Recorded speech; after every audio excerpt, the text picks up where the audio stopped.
नमस्कार दोस्तों, कैसे हैं आप सब लोग। दोस्तों, हाल ही में हम लोग प्लानिंग कर रहे हैं गोवा घूमने जाने की।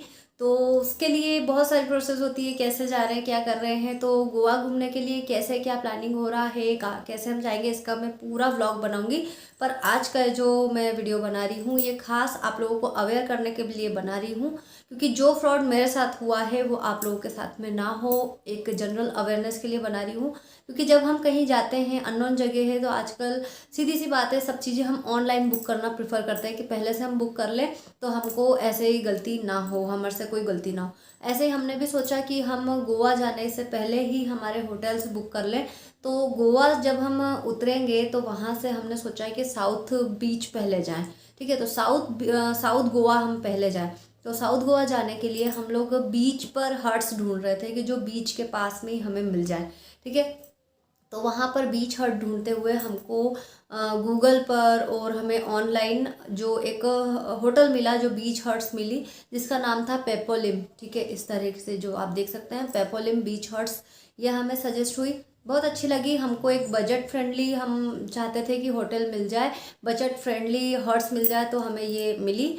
और हमने सोचा कि इसको बुक कर लेते हैं। तो यहाँ पर आप जैसे देख सकते हैं, मैं आपको सारी बता रही हूँ। इस तरीके से हमने इनसे पूरी व्हाट्सएप पे डिटेल ली, ऑन कॉल हमने डिटेल ली।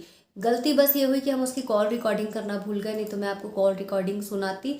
सामने वाले से जो बात हुई उसने उसकी स्क्रीनशॉट उसने सारे उसके पिक्चर चैट्स बाद में डिलीट कर दी। ठीक है, तो इस तरह से बात हुई। अब हमको उसके रूम्स पसंद आ गए, हमको सब कुछ पसंद आ गया। हमने सोचा क्या है, मैंने उससे बात की कि इसकी प्रोसेस क्या है, किस तरह से बुक करना है। उन्होंने कहा 50% अमाउंट पहले कीजिए, 50% आप जब चेकआउट करेंगे। ठीक है, ये सभी जगह प्रोसेस होती है। ठीक, फिर उन्होंने हमको क्यूआर सेंड किया, उनका क्यूआर कोड का पिक्चर सेंड किया कि आप इस पर अमाउंट ट्रांसफ़र कर दीजिए 50%।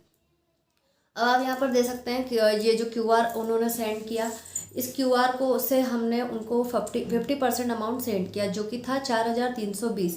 तो अब 4,320 एक बार में सेंड नहीं हो रहे थे इस यूपीआई पे। इन्होंने जिस क्यूआर दिया था इस पे पहले 2,000 सेंड किए, फिर 2,000 सेंड किए, देन 320 रुपये सेंड किए। ठीक है, तब तक वो इंसान रिस्पॉन्स कर रहा था। उसके बाद में क्या हुआ कि थोड़ी देर बाद उनका कॉल आता है कि मैडम हम आपको रिसिप्ट भेज रहे हैं, उसके लिए एक प्रोसेस है, तो आप वो कीजिए। अब देखिए, सब कुछ जानते पूछते डेली दिन में कम से कम 4-5 ऑनलाइन ट्रांजेक्शन करती हूँ मैं, 4-5 बार कुछ ना कुछ ऑर्डर करते रहते हैं। इस तरह से ट्रांजेक्शन होते रहते हैं, मेरे दूसरे भी काम है, उसके लिए ऑनलाइन पैसा मैं भेजती रहती हूँ इधर उधर। पर इतनी अवेयर होने के बाद में मैं धोखा खा गई। इस व्यक्ति ने कहा कि आप आपके पेटीएम में जाएं, वहाँ पर जो आपकी बैलेंस एंड हिस्ट्री है वो खोलिए। उसको खोलने के बाद में आपने जो हमें अमाउंट सेंड किया है वहाँ पर क्लिक कीजिए और पे अगेन पे क्लिक कीजिए। मैंने उनसे कहा भी कि पे अगेन पर अगर क्लिक करूँगी तो ये तो पैसा जाएगा। बोले नहीं जाएगा पैसा, आप एक बार कीजिए। ठीक है, किया हमने। फिर इन्होंने कहा कि वहाँ पर एड मैसेज जो लिखा हुआ आता है, ये देखिए आप, मैं आपको सब दिखाती जा रही हूँ। ये जो एड मैसेज वाला आता है यहाँ पर आप टाइप कीजिए। इन्होंने कुछ टाइप करवाया मुझसे, क्या टाइप कराया था वो आपको स्क्रीनशॉट मिल जाएगा, वो मुझे याद नहीं है। वो टाइप करवाया। अब इन्होंने पहले मुझसे कहा ऐड मैसेज करवा दिया, उसके बाद में जहाँ पर अमाउंट भरना आता है वहाँ पर इन्होंने मुझसे 7993 ये नंबर डालने को कहा। ये मुझसे कह रहे थे नंबर डाल दीजिए। मैं कह रही थी ये नंबर नहीं है, ये तो पैसा अमाउंट लिखा जा रहा है यहाँ पे। बोले नहीं, ये तो हम एक प्रोसेस है, आप कीजिए। तो ठीक है, मैंने डाल दिया। फिर उन्होंने नीचे से कहा पे वाला बटन दबाओ। उनका इससे पैसा ट्रांसफ़र हो जाएगा। उन्होंने कहा नहीं मैडम, पैसा ट्रांसफ़र नहीं होगा, आप कीजिए। फिर मैंने सोचा पैसा तो ट्रांसफ़र जब तक मैं एम पिन नहीं डालूंगी जब तक नहीं होगा, तो मैंने करके देखा प्रोसेस। ठीक है, ये जो फिर हमारा पिन डालने वाला इंटरफेस होता है वो ओपन हो गया यहाँ पर। अब वो मुझसे कह रहा है कि जब तक मैं ना बोलूँ जब तक आप पिन मत दबाना। मैंने कहा पिन अगर दबाऊंगी तो पैसा चला जाएगा। बोले नहीं जाएगा, आपका पैसा सुरक्षित रहेगा। अब बस ये एक हमारी प्रोसेस है। अब वो उधर से कुछ कुछ उसके यूँ ही मतलब हमको शायद बेवकूफ़ बनाने के लिए, ये ओटीपी आया है ऐसा ऐसा 85 ऐसा करके वो बेवकूफ़ बना रहा था। फिर मुझसे कह रहा था मैडम अब आपका पिन जनरेट कीजिए, आप पिन डालिए यहाँ पर। मैंने कहा पिन डालेंगे सर तो पैसा चला जाएगा। तो बोले नहीं जाएगा, आप डालिए तो सही। ठीक है, मैंने पिन डाल दिया और जैसे ही डन किया तो इस तरह से कैंसिल लिखा हुआ आ गया। क्यों? क्योंकि 7,993 रुपये ट्रांसफ़र नहीं हुए। पता नहीं क्यों। उसने सामने वाले ने बताया कि यार ये गलत प्रोसेस हो गई है, मैं फिर से बताता हूँ वो करना। ठीक है, मैंने कहा करते हैं। फिर उसने बोला कि अब ऐसा ऐसा कीजिए, ऐसे लिखिए आप, और यहाँ पर अमाउंट डालिए 2993, 2993। उसने फिर अमाउंट डलवाया 2993। मैंने भी कर दिया। ऐसी बेवकूफ़ी इतनी ज़्यादा कि समझ में आ रहा है, हस्बैंड कह रहे हैं कि यार इससे पैसा ट्रांसफ़र हो जाएगा। मैंने भी कहा इससे पैसा ट्रांसफ़र हो जाएगा, सामने वाले को हम कह रहे पैसा होगा ट्रांसफ़र। बोले नहीं नहीं, आपका एक भी अमाउंट कट नहीं होगा, आप कीजिए। तो हमने किया, पैसा कट गया। ठीक है, अब हम उससे कह रहे हैं सर पैसे पैसे कट गए, बैंक के थ्रू हमको मैसेज आया है पैसा कटा है। अरे बोले आपका पैसा नहीं कटेगा, आप मुझ पर विश्वास कीजिए, बिल्कुल नहीं कटेगा, आपको सारा पैसा रिफ़ंड मिल जाएगा, बिल्कुल आपको रिफ़ंड मिलेगा, आप विश्वास कीजिए, ट्रस्ट कीजिए, हम दिन में 10 बुकिंग करते हैं। ऐसे करके वो बोले जा रहा था। अब मैंने उससे कहा, मैंने कहा अब क्या करना है, आप तो मुझे मेरा पैसा वापस कर दो, मुझे बुकिंग नहीं करवाना है। बोले अरे मैडम ऐसा नहीं हो सकता, ये नहीं वो नहीं, आप मैं जो बता रहा हूँ वो कीजिए, हम आपको सारा अमाउंट ट्रांसफ़र कर रिफ़ंड कर रहे हैं। ठीक है, फिर उसने सेम प्रोसेस बताई कि आप पे अगेन पे कीजिए और ऐसा कीजिए, और वो पूरी की पे अगेन करके और ऐसा कीजिए। मतलब एक तरह से जैसे दिमाग काम करना बंद हो गया था। मैंने फिर प्रोसेस कर दी और 1993 फिर से उसको ट्रांसफ़र हो गए। मतलब टोटल मैंने उसको 9306 ट्रांसफ़र कर दिए। अब जैसे उसको पैसा ट्रांसफ़र हो गया, उसके बाद में वो सामने वाला मैसेज नहीं, रिप्लाई नहीं कर रहा है। अब मैं उससे कह रही हूँ कि आप जितना भी है हमें वापस कर दो, हमको कोई बुकिंग नहीं करना है, हमारे पैसे वापस कर दो। सामने वाला कोई रिप्लाई नहीं कर रहा है, वो मैसेज सारे सीन कर रहा है पर रिप्लाई नहीं कर रहा है। उसको कॉल कर रहे हैं, कॉल रिसीव नहीं कर रहा है। ठीक है, और फिर हमने सोचा कि इसको, अब वो रिप्लाई नहीं कर रहा है, उसको थोड़ी बहुत धमकी भी दी पर उसको समझ नहीं आ रहा था। मैंने उसको अननोन नंबर से कॉल किया, दूसरे नंबर से, तो मैंने अननोन भर के कि मुझे बुकिंग करना है ये वो, तो वो सेम प्रोसेस मुझे भी बता रहा था।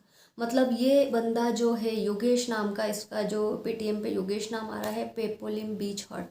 ठीक है, ये इसका काम ही यही है, ये सभी के साथ ऐसा कर रहा है। गूगल पर इसका यही नंबर डला हुआ है। तो मेरी आप लोगों से रिक्वेस्ट है कि इस नंबर के और इस होटल के बिल्कुल आप इसके झांसे में ना फंसे, इस होटल को आप बुक ना करें। ये बंदा, इस नंबर वाला देख लीजिए आप, योगेश नाम है इसका, ये नंबर वाला बंदा सबके साथ में फ्रॉड कर रहा है।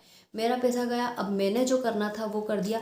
क्या प्रोसेस होती है, मैंने 1930, ठीक है 19, अगर आप इस तरह के किसी फ्रॉड से आप भी गुजरे हैं या गुजर रहे हैं या आपके साथ ऐसा कुछ हो जाता है तो आप भी ध्यान रखें। सबसे पहले साइबर क्राइम अगर हुआ है, पैसा कहीं से ऑनलाइन ट्रांजैक्शन गलत हुआ है, तो आप 1930 पर कॉल करें।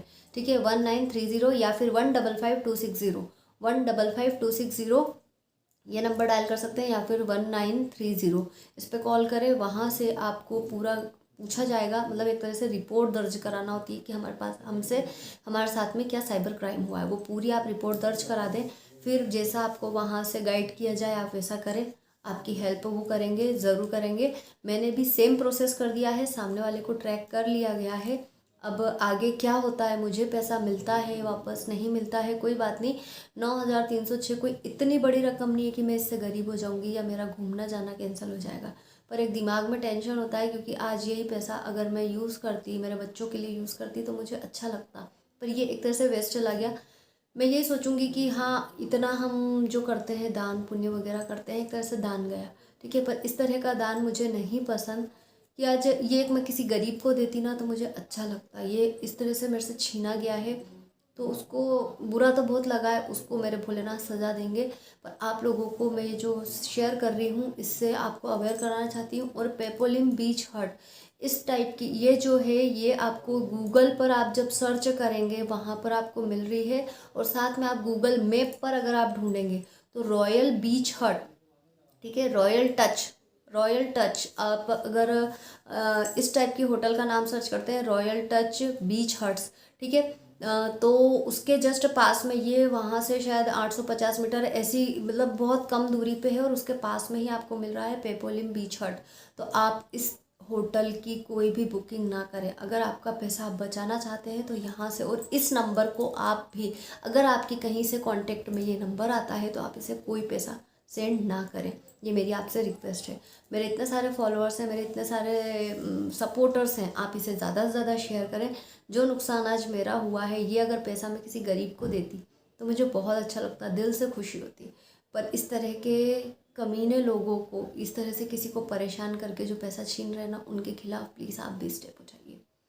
जय श्री महाकाल। बाबा महाकाल सबका अच्छा करे।